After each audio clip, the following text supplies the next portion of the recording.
So we're going to go pretty quick here first to give you some of the theory, because I want to get these young men on the floor as much as possible. But I do want to go through it. This is kind of a recap of some of the things we did, but I want to start building on your style of play and your philosophy a little bit. So I want to start with just what I call the coach gold medal model. And I think there's three key things you do as a coach. The first thing is individual. You've got to make each individual player you coach better. That's the first thing you do. The second thing is you've got to get those individuals to work together as a team. And that's not always easy. Making somebody better, getting them to work together. But I think the final one is you have to be building dreams. You have to be thinking of where they're going to be in the future. It is not just about the current now, it's where do you need to get them in the future. So for us, you're going to see a lot of these things always have three, because for us, the rule of three is very important. Okay, you're learning when you chunk things. So you got to know your athletes. You got to establish anchors. Anchors is what's their strengths. What's the strengths of those players? And then we got to learn to grow them and amplify their anchors. Keep making their anchors better. My anchor was a defensive player. So if the coaches had said to me, you're only going to get to play, you become a good offensive player, I never would have played. I had to keep growing my anchor, which was be the best defensive player I can be, and still grow to become a better offensive player. But my strength was I was a defensive player. Okay? On the team, your style of play, is it based on the strengths of your team? We'll talk a little bit more about this. And then there's these two things, task cohesion and social cohesion. Task cohesion should be just a little bit higher than social. Yes, we want everybody to get along. Yes, we want to treat each other with respect. But we are a team sport that is trying to win games. So we have to make sure that the task or the outcome that we're trying to achieve is just a little bit more important. And that is probably where we run into problems a lot as coaches, especially at developmental ages. You have some who really just want to be the social cohesion. Others are all about the task cohesion. You've got to balance that one. And then on dreams, passion. If you're in this for the long haul, you got to love this. And one of my big fears in North America is we're taking the passion out of the game. We're turning youth sports into a business. And we have athletes, and Don mentioned this the other day, we have athletes that are putting in more hours than what a pro player would do. They're playing more games, they're spending more time in practice, they're doing more things, and they're doing it to achieve a scholarship. That's their reason. Their parents want the scholarship. And when the athlete gets to university, like, okay, I'm done. I got the university, I got the scholarship, I'm done. I don't want to play anymore. And I hear that all the time from university coaches is they lost their passion. Well, I think it's because sometimes we're turning it into a business and not the love of the game. And then we got to understand process. Can't always be about the outcome, and you got to be in it for the long term. Okay? You've got to always be thinking about the long term. Now, in order to achieve that, the most important thing is the environment. What's your daily training environment and your competitive environment? And what's your culture? I always tell coaches first, the first thing you got to do is to establish culture. Right from day one, first time you meet the athletes, first time you practice, that's what you're selling. This is how we are, this is what we do, this is acceptable, this is not acceptable. You have to build culture and your daily training environment. And I talked about this the other day, hold people to a high standard with assurances. There's a difference between holding people to a high standard with no assurance. Assurance is, I expect you to do this, but I know you can do it. I've seen you do it before, or you're capable of this. That's an assurance. It's building that positive belief that you can achieve something. Instead of tearing people down, you're building them up. But I'm holding you to a standard. We're not lowering our standard for you. You need to be at this standard if you want to achieve the outcomes that we want to achieve. Next thing is connections. So between the individual and the team, we have to work on connecting. You've heard me use that a lot. It is so powerful. We are people. We need to connect. So we talk about eye contact. So we teach our young players, when you shake hands with somebody, look that person in the eye. Hi, my name is Mike. What's your name? Okay. Use of voice. You've heard me with the first group, especially we had in here. Leadership voice. No upspeak. Does anybody know what upspeak is? No upspeak. Yes, I think.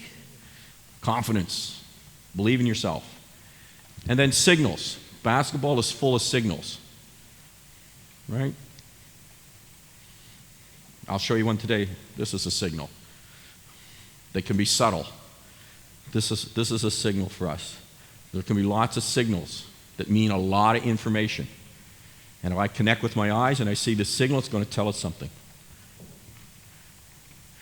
Next thing is between the individual and the dreams, this is where we call our IPPs, our individual performance plans.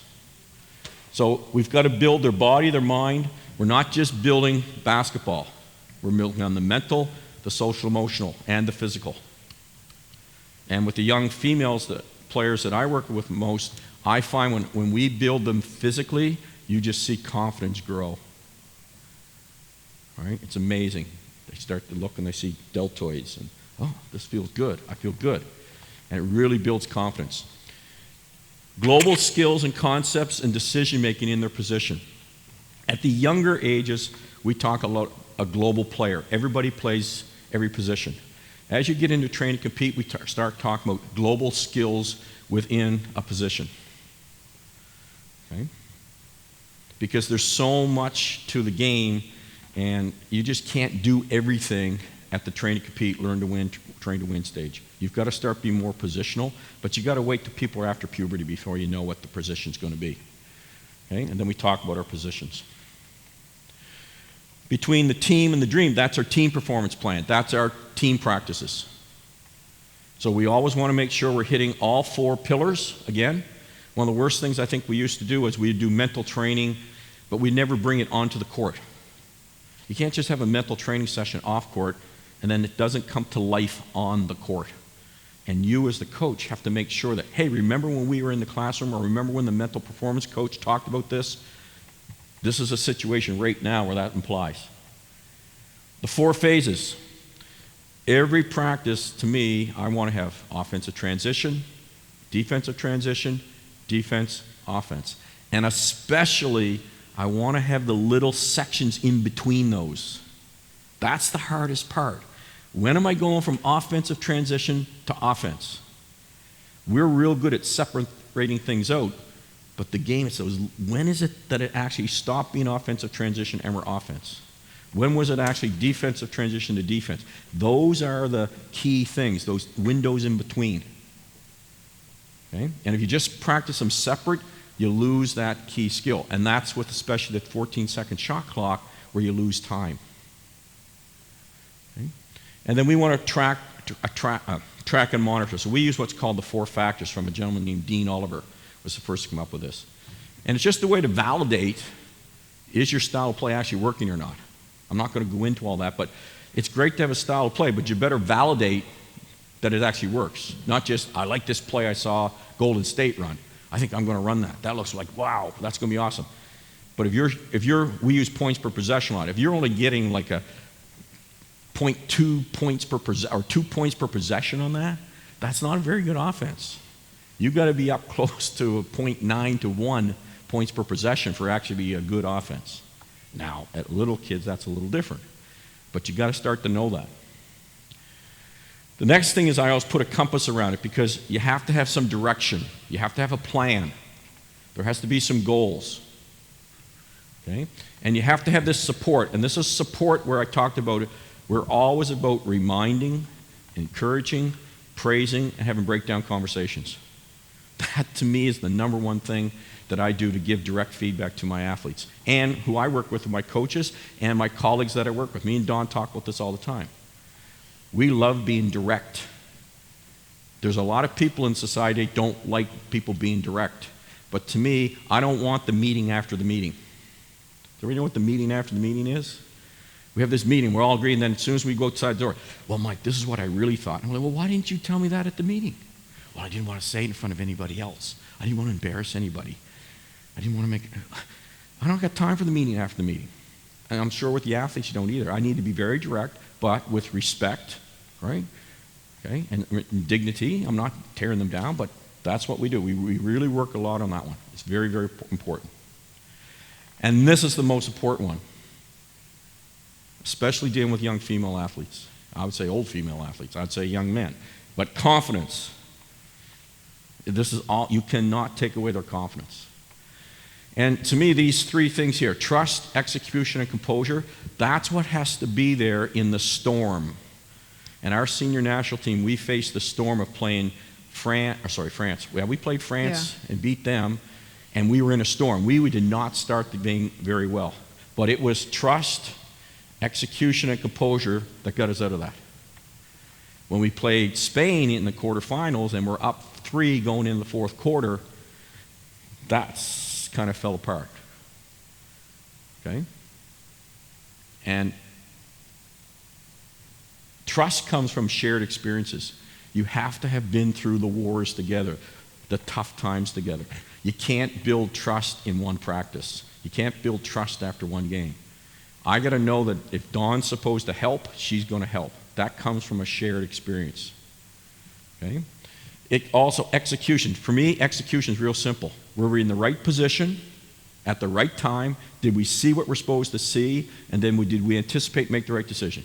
If you can do that, you're executing. And I always watch for first, are you in the right position? That's the first thing I'm always going to correct. Are you in the right position? And are you seeing what you're supposed to see? Well, we can't even talk about decisions until we get that.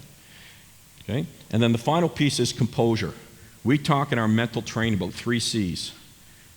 Connections, we've already talked about that. Consciousness, where are you supposed to be thinking about? And composure. And really, composure is real simple. In the storm, were you connecting still and thinking about the right things? If you have that, you have composure.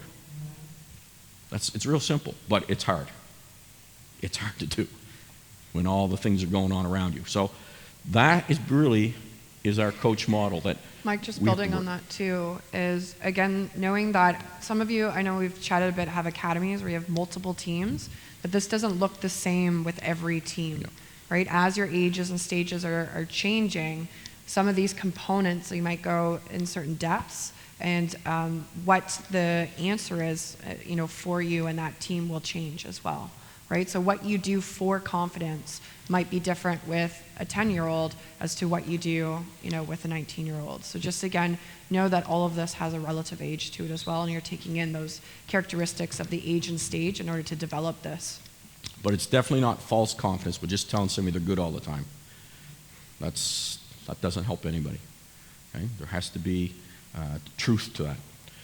Okay, so transfer and retention. This is the big goal we all have as coaches. And do the things we do in practice show up in the game? And I always love to put this classic basketball warm-up.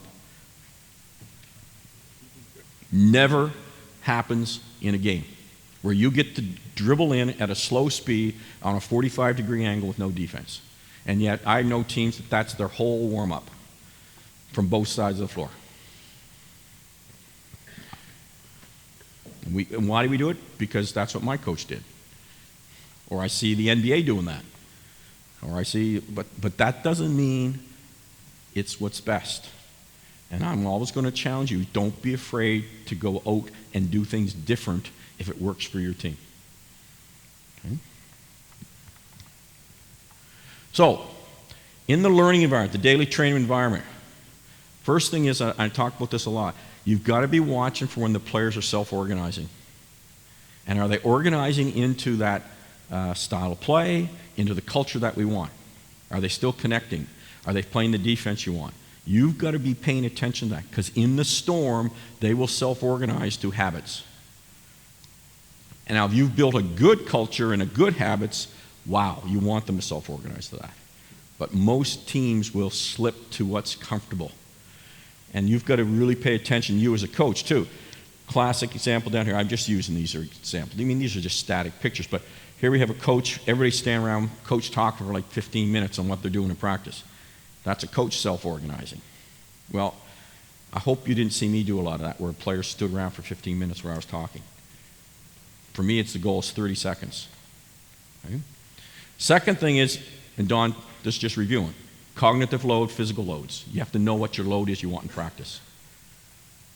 Okay? So if I was talking the physical load, is it a building, maintaining, or recovery? What type of practice is it? If it's a building practice, I got to get their heart rates up for a long period of time. There's some science to it, but even with younger kids, I got to know, I got to get them red in the face a little bit, puffing and puffing and sweating. But if I stand there and stop every drill with teaching, oh, stop, do this again. Oh, stop, do this again. I've lost the physical load. So I got to know I need a lot of competing drills and learning drills if I'm doing a high physical load. I can't do a lot of teaching drills. If it's a recovery practice, I'm a lot more long aerobic type drills. But if it's a maintenance practice, no. So I got to think through what I want, okay, to make sure. If it's a competing practice, I can't put a big cognitive load in there because, again, it's going to fill up their brain and they're not going to be able to compete. And then again, things should be based on prior knowledge. The more I can base things on prior knowledge, the better it should be. Who here is familiar with Canada and its provinces? Okay. You should know this like that. Memorize this slogan right here. Memorize these letters. If you're a Canadian, simple. Just remember the provinces. Go Y, N, N, B, A, right? You just know it. Oh, why? Because that's prior knowledge. And I can form a picture. Right? So the more I can create pictures for my athletes and base things on prior knowledge, the easier it's going to be remembered. So I guarantee if you were here yesterday, I said, hey, you got to run a ghost cut. Most people can remember a ghost cut because it was a picture involved with it. Right? So the more you base things on prior knowledge, keep your language the same, keep your terminology the same, the more players and you as a coach, it's going to be friendly. Okay? And you're not going to fill their brains up with too much stuff. I remember working with a coach one time in Nova Scotia. That's way over there, the little N. Okay? He had 5 offensive sets. And then with each set, he had a 10 was his first set, 10. This was 10. But then he had an 11, a 12, a 13, a 14, a 15, which was a counter for each player on the floor. But then he had his 20 series, so he had a 21, a 22, then he had a 30 series, and a 40 series, and a 50 series. It made logical sense, but I guarantee you it was not based on any prior knowledge, and it made no sense to the players. They were lucky if they could remember the 10 series, because they were 12-year-olds. But he had picked this up from some pro coach and thought, this is going to be awesome. But it was a disaster. A disaster, because it made no sense to 12-year-olds. Okay? So, this ties in with this one. In our daily training environment, we call these our rules of. And this comes from the science of how people learn. The first rule is the rule of 3. And you probably have seen a lot from me. 3 things. No more than 3 things. And I see our coaches when I'm mentoring them, what's your 3 key things in this drill? What's the 3 key things? And they get kind of tired of it, but once they start to learn it, they're like, yeah, I get it. It makes sense. Then the key thing is when you're in the drill, make sure those are the 3 things you're focusing on and give them feedback on. The biggest challenge is all of a sudden you say, well, one of our things is positioning, next thing is going to be on connections, and the next one is on advantage. Well, then you start talking about pivot feet. You know, then you're talking about whatever.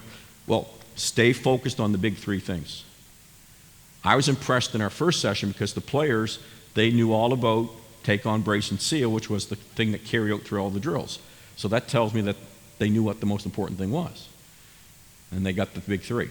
The second is the rule of 10. You get about 10 minutes on an activity, and then you've either got to pause and restart with something fresh or change to something different. Because the brain gets bored. It needs a little change. Okay? Needs a little change, a little charge. So we don't want to go more than 10 minutes without some kind of change. And this is the toughest one, the rule of 30. You got 30 seconds to get them going. That's the hardest one for coaches because we want to tell everything we know about the drill, and they're standing there. And I'm telling you, after that, it's like they've tuned out. Get them going, let them go, then polish it up. Add a load. Question? Rule of 30, you got 30 seconds for instructions.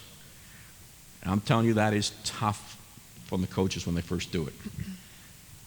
Because again, we want to say everything we know. And you know who's the worst is when you're really not sure of what you're doing. You have a tendency to talk more because you keep repeating what you're saying. You keep repeating what you're saying because you're not sure people are getting it. And that's what happens. Okay? So, daily training environment. And one of my favorite books of all time is called Goldilocks and the Three Bears. Because the message in Goldilocks is pretty simple. Too much, too little, just right. Finding balance. What's the balance? So in all of these things, we're going to talk. So block versus random. What I make it simple for coaches say, block and random is, are you starting on the drill or doing the drill from the same place every single time? So one of the problems we found with Dynamic One-on-One, we always did it where Dawn was in the corner and she blast cuts to the wing. And we've had coaches, that's the only place they played Dynamic One-on-One. They never did it from the other spots on the floor. Right? Instead of being more random, remember how I would move around? That's trying to make it more random. So same with layups. I tell when we're doing warm-ups with players, okay, you're working on just on finishing moves layups, but you can't do the same layup twice. Can't do the same spot twice. If you went in for a right one, next one's got to be a different shot. Mix up your spots with shots too. Science will tell us you will learn more from random than you will from block. Because learning is really about encoding something, you observe something, and then it's storage and retrieval. That's how we learn, storing and retrieving, storing and retrieving. When you keep doing the same thing from the same spot, what shuts down? Storage and retrieval, because I don't have to do it anymore. But the more you make me go from different spots, the more, oh, I'm 5 feet away this time. What do I do when I'm 5 feet away? Oh yeah, that's what I used to do. Oh, I'm only 2 feet away. What do I do when I'm 2 feet away? Your brain has to work on storage and retrieval. Now, some people say, yeah, but you're grooving that muscle memory. Science will tell us you're really not, because it's not really the memory of a muscle. It's your neural pathways that you're working on. What does that look like in an athlete? Anyone know what that looks like when they start going, they do something over and over again? About like a minute into it, what are some of the things you start seeing from that athlete? Sorry? They start getting bored, so you get that like blank face look? Yeah. Any other things that it looks like? Yes. Yeah. Right? It starts getting soft a little bit and what's going on, and then you try to go back and re-emphasize your keys of point, hoping that that will actually trigger the brain again. So that's where you can pick up that, there's too much block going on, or that skill's not getting executed in the block. And you saw the girls yesterday when it was in that random situation, so messy, super messy. But afterwards, when you ask them, what did that feel like for you? They're like, we had to keep trying to remember stuff. And so their brain is really active. And how do you want your athlete in the game? Now, you want them sharp, having to practice, retaining and pulling that stuff right out of that memory. So that's why, again, trying to make your practice game-like in that execution is important. But again, going off to the Goldilocks, not everything has to be that way every single time. There's a medium. For example, if you teach something for the first time, let's say you feel like same footed layup. So for kids to pick it up, like would you immediately make it random? Good question. So when they're first learning something, do I make it random? No, but I let them wobble. I shut up. I let them go down there. I give them a good model. This is what we're working on. I want you going in, try and do a layup, take it off when you're in your inside foot, use your outside hand. Everybody understand what you're doing? Go. And I shut up. Why? Because I don't want to keep putting more thought. I want them to go and start to think and try to do it and figure it out. Figure it out. And it's going to be different for everybody. Okay? Now, once they've wobbled for a bit, then I may say, okay, now let's try it from another area. Still a right-hand layup, but mix up. I can start mixing up. But I'm letting them wobble. Instead of me filling their brain up with all these details too soon. That's the challenge we do. Okay? Let them wobble. And then you can start to give that cue that they really need at the right time. And I would challenge too, it's better to give them a guide by you standing, and if they're dribbling and showing the ball, just reach for the ball. Or if they're not taking from too far out, you can't be inside the smile. You got to take off outside the smile. Now. Give them an external cue, how's that feeling? Not an internal cue, but give them an external cue. Science will tell us that external cues help you learn better. Okay, the next one is constant and variable. Are you doing the same skill? Right? So one time it's a layup, one time it's a shot, one time it's a pass. So mix up also what the skill is. So a floater, then a reverse, mixing it up. It really is important to make it. Okay? Mass versus distributed. The more I distribute things, so in my first practice I did take on, brace, and seal. We did it in a warm-up, we did it in a pre-compete, we did it in an IPP, and we did it in a compete. Because every time they did it, they have to remember it, store it, retrieve it. Oh, then they get the next one. What was that key thing? Oh yeah, I gotta make sure I take them on. Oh, then I gotta do that. That's how you learn. How many people notice that I've learned the names of the players in every single? How do you think I did that? Do you think I just go up to these gentlemen and say, hey, what's your name? Shake hands first time I know them? That's not happening. You know what I do? I chunk it and I distribute it over the 10 minutes of the warm-up to learn their names. And I make 1,000 mistakes in that 10 minutes because I keep practicing storage and retrieval, storage and retrieval, storage and retrieval by chunking it. Right? And then throughout the drills, I'm making mistakes still, but I'm still practicing their names. That's the same way you want to teach a skill. Instead of, okay, this 15 minutes of practice is the only time we do defense. Or this 15 minutes is the only time we're working on zone. And this is, no, keep distributing things throughout the entire practice. Your 3 key things. Distribute them and not mass chunk them. Simple and complex. How many things do they have to do? Okay, so if I make it that you've got to run up, touch a corner, then run over there, run there, touch there, run this pond, run around, it's a disaster. Right? They're thinking too much. So take out the complexity at first. Having said that, though, we also know, though, hard first is sometimes the best way to learn. So in certain things, we do want to make it hard first. They need to see the whole picture. Okay? They need to see the whole picture. Easy and hard, how physical is it? So if they're just doing a layup and then the rebounding line, they'll let them come to half, but you have to run all the way down the far end and come back, well, that's a different physical load. So how much physical work do they have to do? Okay? And again, you've got to decide based on what your outcome that you want. I can remember I took a team to provincial championships, and unfortunately we had a couple injuries. So this is the first time this group ever went to a provincial championship, and they were really excited. So we had a 20-minute warm-up, and usually the first 10 minutes we did the old boring layups, right? That was what we all did. But instead of having 12 players, they only had 8. So they're jacked, really excited to play, and there's only 8 of them. How fast do you think they went through that part of warm-up?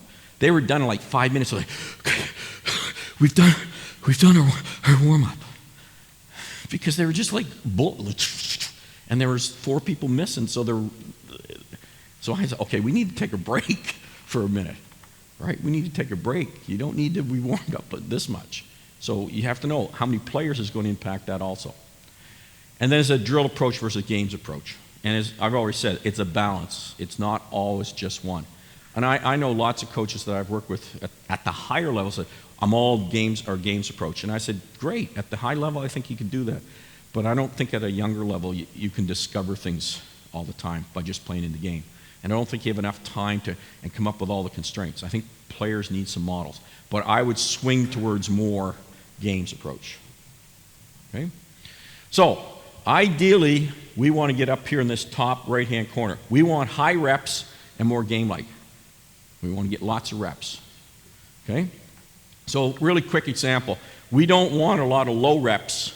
That's not game-like. So, one child dribbling around pylons and everybody else standing in the line. You see that? That's dribbling around, zigzagging around. It doesn't happen in the game. And one person going or about standing is probably not very game-like. Okay, so now, to make it more game-like, well now, they're getting a few more reps because everybody's going at once around pylons. Okay? Then you have the 2-ball dribbling. Well, I'm sorry. I don't want my players dribbling with their eyes down out here. Especially as soon as, even if there's one ball, I put a defender in there. I don't think this is a good position to play basketball in as an offensive player. I'm not saying there's not a place for 2-ball dribbling, but if I think that I'm creating a guard or a player who can play against defense and get the ball down floor and make those passes we need to have in dynamic warm, it's not coming from 2-ball dribbling. Stationary. stationary, okay? So you can see now, to make it more game-like, we're adding defense, okay? More game-like, but there's a guided defender, but see one person going at a time. Here they're playing more probably like one-on-one. So again, you've got to think about what it is you're trying to do with your drills to get you this idea of high reps with game-like situations. Okay? So, reduce subs is one way. Don't have a lot of subs is one way. And reduce wait time. One of the biggest things when I work with younger coaches is how long it takes you from your instructions, the 30 seconds, to how engaged the athletes are. How quickly do they get them active? That's a big thing. Because I'm sure you're like me. I only get an hour and a half one time a week with my athletes. I can't waste 15 minutes in total of standing around waiting. Okay? More variability and more imagery. Make it more like the game where it's similar. Okay? Use all your baskets. Small-sided games. Flow. Right? Don't stop it as much. And realistic starts and finishes. And we'll talk about that a little bit. I'm pretty sure that we're going to make these PowerPoints available eventually. So that's why I'm going fast. So, okay. Now, this is putting in the phase A, phase B. So you can see phase A, we want to be more up in this one. We don't want to, I'll be honest, I don't want to do anything here. I'm trying to avoid this like the plague. I don't want to be in there. So we want to make sure in our phase A's, it's mostly, as Don talked about, it's in warm-up. That's where we're going to do it most of the time. Or a review or a cool down. Okay? Phase B, we want to make sure they're realistic. We really got to make sure those guides are realistic. So the cues are there. Phase C, really want to make sure there's realistic starts and finishes. And we're really making sure that the pressure they see is what they're going to actually face in the game. The type of defense they're going to see. Okay? And then phase D, we're adjusting the rules and scoring. So you can see that 70% of my practice I'm doing in phase D and C. All right? That's 70% of my practice. And the phase B is probably I'm picking one of my three things, and I'm going to focus on that decision, whatever it is we got to work on. So today I'm going to work with these young gentlemen on some two-player action. We'll pick what's a decision in a two-player action, and that's what we'll do in our phase B drill. But most of it should be over here. Okay. So why don't you just play games? If the game is so good, why don't we just play? I'm asking you questions. See, I know I got to get you thinking a little bit now. I got to change up here. Alice. Not enough repetitions. Not enough repetitions. Why? Wouldn't I get the dribble, pass, and shoot in the game?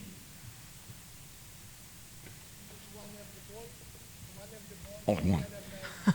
I did a study in 2008, I think it was, where I had little kids playing, 10-year-olds playing 5-on-5.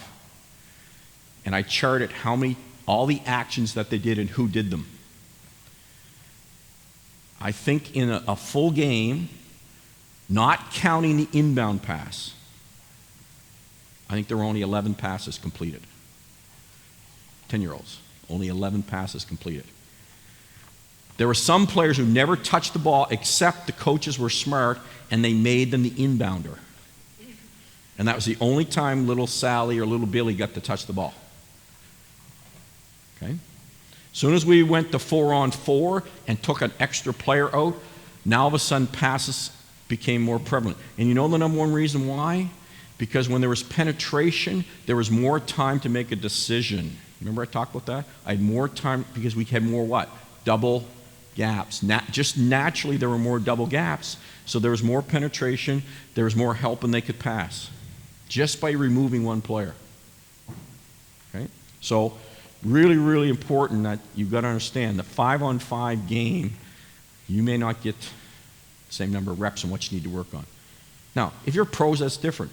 But we're still developing players. So why else don't we just play games besides the cost? The cues may not be there. Because you may play a team, let's say, that plays all pack line. But yet you know in the championship, the team plays up in your face, deny, pressure. That's not preparing for that game. Okay? So you have to be able to simulate some things. So you have limited control over what the other team is going to do. You just don't know. And again, your job is to help them prepare for the future. Remember we talked about dreams? You may not get enough reps, may not be preparing for the future. And I'll be honest, in the storm of the game, I don't think a lot of players all of a sudden, you know what? I'm going to use my left hand now. Because they're really pressuring me, I'm going to use my left. No, I'm going to use my right. It's just, you'll go to your habits in the storm until you build up the confidence to use it, and that usually comes through practice. See, in the old days when I was a player, we didn't get in the gym very often, but we could go out and play, and that's where you got to practice on your own to develop some of those skills. So you play pickup. My favorite time of year was Christmas time when exams were on, because the gym, you could just go and play. When you were done exams, man, you just went in and played. And all the guys would come home from university and play. There was no coaches. We played. And I'm telling you, you learned. And if you won, you got to stay on. If you lost, you're out. And you're just saying, man, how are they winning over there? And you watched them.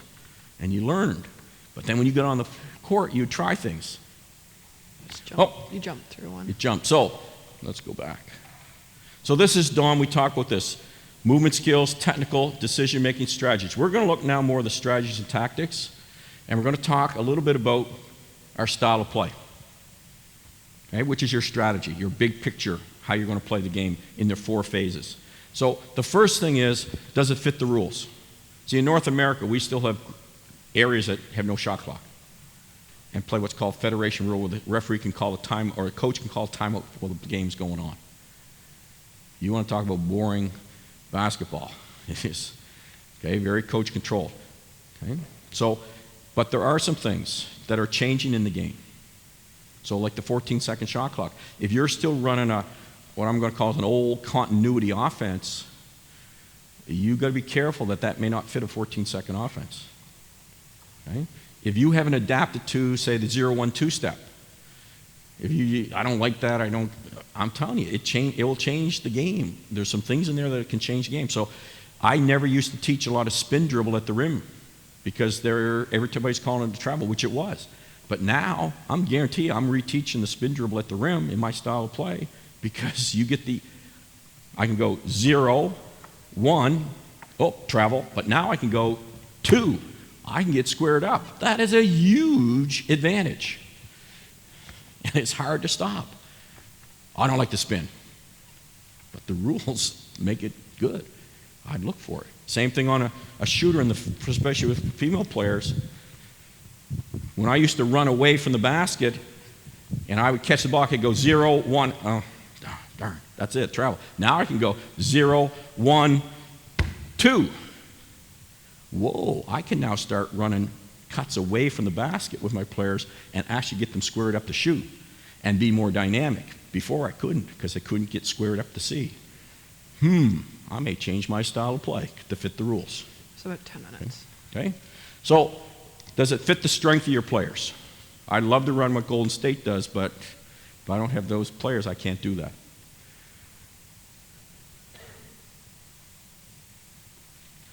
Does it fit the time you have? Remember the coach I told you about had all those offenses, the 55 offenses? You would have needed 55 years to teach that. So do you have the time? So one of our challenges with our national teams we only have short windows. So I tell the coach all the time, you've got to compress this. This is too much. You've got to compress it. You don't have time to teach all that. And then how are you going to communicate it? Does your language fit? Remember we talked about that. Does it make sense? Does it create pictures? Is it consistent? And then is it effective and efficient? And that's where the evaluating using math. Actually do some points per possession. Okay? Is it actually working? And it's not just you like it or you saw somebody else run it. So for us, we talk a lot about an offense. Explode, explore, and execute. Explode is that first gaining possession of the ball. We want to get north-south immediately. Explore is when we have those small advantages. And execute is when we're neutralized. And defense, we want to be disruptive. We need to create offense from our defense. We figured it out that we need about 6 scores on contested layups to get our shooting percentage high enough to win games. We need to get about 6. So we're looking for opportunities to create those fast breaks. We're not going to play a pack line and let people shoot on us. We're going to try to turn you over. We're trying to fast break. to put stress into your brain. Okay? So just building on this. So the first thing is this big advantage. Think of big advantage as a wide open player. Okay? So we're trying to find open players for what we call a rob shot. A rob shot is in range, open, and on balance. We figure if we can get more rob shots than you, we're going to win the game. So we're constantly trying to find open players in range and on balance to take the shot. And we figure we can get that. That's a big advantage for us. Defense, usually this means we're scrambling to contest and protect rebounds. In other words, they've got an open player, we're scrambling. We're running at them. What I try to tell the players in a scramble situation, don't you be the reason or the end of the play. Make them have to make another play on offense. So if Alex is a good three-point shooter and I close out short because I think I'm going to get beat on the drive, no, run him off the line and make him have to make one more play. Don't you be the ending play.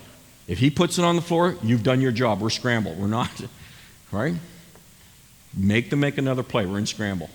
Small advantage, use your PVAD to get an edge. So if Dawn is guarding me and we're going with this basket, right now I have no advantage. But if I'm here on her, use that small advantage. Use it to create a big advantage for someone else. Defense, when the offense has small advantage, we got to help and rotate. Switch and stay. We got to be talking. Neutral, basket's protected, ball pressure matched up. Well, this is where we got to run an action. We got to create an advantage by running an action, and that's what we're going to look at here later on. Defense, learn how to neutralize, and usually by being in good position is how you start to do it, and connecting. Disadvantage, avoid. Don't cross half near the sideline when you're being contested, right? Don't put the ball and put your foot behind your pivot foot. I talked about that last night. Don't put the ball behind your pivot foot. You're in a disadvantaged situation right now. You've got to avoid those. So I've got to help my athletes understand what to avoid. And then on defense, we're seeking that. When we see offensive players in disadvantaged situations, it's like, I can't use, all my analogies are probably from Nova Scotia, so I can't use all my analogies, but, okay, so be like, no, I won't say it. You got to really seek those out. You got to seek out those advantages. And again, it's not a set press, it's just players making decisions when they see that, okay? And then when you lose possession, okay, you got to be ready to get back on defense, okay, and defend. And then on offense, you want to explode when you gain possession. So that's just how we start to think about the game. Okay, so quickly, the shot clock. So early in the clock, come on, click, there. We want to explode when we first gain possession, and we're trying to find that big advantage. Learn to throw long, learn to run out and hit the person. Explore. We want to use small advantages, okay? And we're looking at the numbers. How many people are back in the positioning of the defense? Do we have a 3-on-2, a 2-on-1, a 4-on-3, a 5-on-4? We're looking. And that's actually for our senior team, that's what it was, is how many defenders are back? If you don't count 5 defenders, we're still exploring. Made it real simple. Okay? And then execute is when we're neutralized. They've got the defense in set position. And to me, the quicker your players recognize that and then get into it, the better it is. You can't wait till they're down at the three-point line to, pull it out and say, no. You've got to be calling that almost before you cross half. You almost got to be if you're in execute. But then execute, you can go back to explore again. If you executed something that created a small advantage, you're back into exploring, which is keep using your small advantages. Okay? So we're always trying to do that. Well, with a 14-second shot clock, it's totally different. Because when you get an offensive rebound, you almost have to play explore. It is real tough to play execute with a 14-second shot clock. By the time you pull it back out, set up, it's tough. Not saying it can't be, but to get it in every single offensive rebound, it's hard. So it's much more, and I can show later on, we do much more just trying to explore. But on an inbounds, you want to have execute to explore. Like in the NCAA now, you'll still see a lot of coaches do inbounds play where they throw it all the way in the backcourt. Like, holy cow, come on. You can't be more creative than that. Well, but their rules, remember, their style of play, their rules are different. But if I'm playing against a 14-second shot, I'm not running an inbounds play just to get it inbounds. I better be able to get to attacking right away, because I may not get another chance. Okay? Very important. So what we're going to work on today is these 2- and 3-player actions. This is the last thing. So with 2-player actions, we've exploded down the floor. We're in our explore, and just before the defense neutralizes us, that's the best time to run a 2-player action. Just before you got neutralized. And that's a pick, a handoff, or we're going to call them gets. That's the best time. If you run 2-player actions against a good set defense, especially with younger players, you're in trouble because you're bringing 4 people close together. And the good defense can disrupt you. But when they're not quite set, they're a little position, that's the best time to run 2-player actions. When you've got them a little bit scrambly. Okay? When your inbounds are neutralized, that's when we like to run a 3-player action, which is a 3-player action is some kind of screen action. There's the ball and 2-player screen. Now you can have double screens and staggers but it's the idea that it's a screen entry. So when we're fully neutralized, we're probably going to look more for a screen entry to try to get us back into an explore. And then just before that explore stops, what are we going to do? There's another good time for a 2-player action. Now that's not what it always is, but I think for younger players it's a good way to start to help them how to use screens and how to use picks or 2-player actions. Okay? How's our time? About 2 minutes? 2 minutes, yeah. So what I'm going to do with these young men when we come out is I'm going to start right with this and just show how we're flowing down and how we go into these sorts of things. I'm going to do it more for you coaches than I am for them. I'm sorry, but that's because I think I need to show you this. And my idea is to show this part first, and then I'm going to take one of the 2-player actions and show you phase A, B, C, and D, what it might look like to help review that. But I want you to do is think about which one of those you'd like to see. Picks, pretty straightforward. Handoffs, does everybody know what a get is? Real quick. A get is, Don, just go in the low post opposite. And grab a ball too. Just so we make sure we're clear on what a get is. So a get would be, it's usually a forward, and Dawn has come down the floor as the first big, she's exited out. I've come down and we're just before we get matched up and everything stopped. She's going to flash up into the top inside the 3, and I'm going to pass her the ball. Now normally this is pass and cut. Well, in a get though, I'm actually going for a handoff from Dawn. That's a get. Here's what I like about gets. How many people follow football in the United States or Canada? There's a big thing now called RPOs, run, pass, options. And basically what a run, pass option is, quarterback takes the ball, and Dawn's the running back, and I put the ball in Dawn's belly, but I might pull it out and keep it myself. So Dawn might run with the ball, I might keep and run with the ball, or I might pass the ball. It is really tough on defense to decide who to guard. When you run a get, I can come out with the ball dribbling, Dawn can come out with the ball dribbling, I can shoot the ball, she can shoot the ball. It gets really tricky to defend, but if it's a set and they're really set up, it's not that good. But if you get it where one of those 2 defenders is not quite in position, it is really hard to guard. And you teach options over it. So that's why we use gets. Okay? So I think we're done right now. Just flip those other 2. Oh, and we're going to get Dawn's going to. Are you with the oops? Yeah. Which one do you want to go to? Yeah, that's fine. So just so again, those of you that weren't there, just more resources. So again, when the slide goes out, you'll be able to do that. It's just an image of game plans to get an idea. We've got tons of videos on there, different, all sorts of different conferences and coaches and experts from around the world talking that we've been able to capture to share a lot of those topics. So that's there for you to do that. We've got Super Clinic.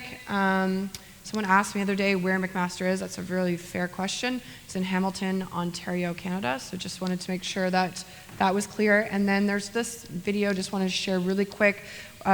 We worked, a couple people were talking about, actually I think it was at dinner the other night, how to integrate cross-sport experiences. And so we actually worked and connected with a couple other sports to, get a promotional video out around it. So we all brought some of our senior team athletes in and did this video, created it. So it just got released the other day, to be honest. I'm just gonna play it for you. Oh, sorry. Sorry. Sorry. Sorry. Sorry. Sorry. Sorry. Sorry. Sorry. Sorry. Sorry. Sorry. So just wanted to give a bit of an example. That was Maya there, Maya there, and she's one of our Olympians. So she was a multi-sport athlete, and we wanted to help promote her, and some of the other sports picked their multi-sport athletes as well. So just a way to promote that multi-sport athletic experience, and I wanted to share that with you. Okay. So I think we're tight on time. Alex, if Alex is here, or I think you guys are going to a break actually right now. So just a quick break, and if we have any questions, Mike and I are around, and we're more than happy, and then we'll do the breakdown afterwards on the court. Thanks. Yep.